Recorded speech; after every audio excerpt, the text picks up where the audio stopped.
అత్తాకోడళ్ళు కడవల్లో వెన్న దాచుకునేవారు.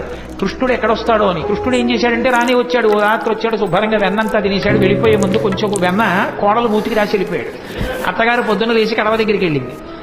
కడవలన్నీ ఖాళీ. కోడల్ని లేపడానికి వచ్చింది. మూతి మీద వెన్న ఉంది. ఆశిముచ్చా రాత్రి నేను పడుకున్న తర్వాత వెన్నంతా తినేశావా అని ఆ కోడల్ని పట్టు కొట్టింది. పిల్లలకి పాలు లేకుండా చేసేశాడమ్మా. సాయంకాలం అయ్యేటప్పటికి ఎక్కడి నుంచి వచ్చాడో దూడలన్నీ వదిలేశాడు. ఆవుల దగ్గర పాలన్నీ తాగేశాయి. మా పిల్లలు ఏడుస్తున్నారని కొంతమంది గోపకాంతలు వచ్చి చెప్పారు. కృష్ణుడు ఇంటికి వెళ్ళాడు. ఆ అత్తా కోడలు ఉట్టి దొరికితే తాగేస్తాడని చెప్పి ఉట్టి కింద ఉంటే ప్రమాదం అని చెప్పి పైన కట్టేశారు. తీసుకెళ్లేదో చిక్కంలో పెట్టి పైన కట్టారు. రాని వచ్చాడు, చూశాడు. ఓహో, ఈ అత్తా కోడలు పైకి కట్టారా ఎలా అనుకున్నాడు. పీటలు రోళ్లు అన్ని తీసుకొచ్చాడు, అక్కడ వేసాడు, వాటి మీద ఎక్కాడు. ఇలా చెయ్యి పెడదామని చూశాడు, అందలేదు. పీటలు రోళ్లు వేసుకున్న అందనంతా పైకి పెట్టేశారా, వీళ్ళ పని చెప్పాలనుకున్నాడు.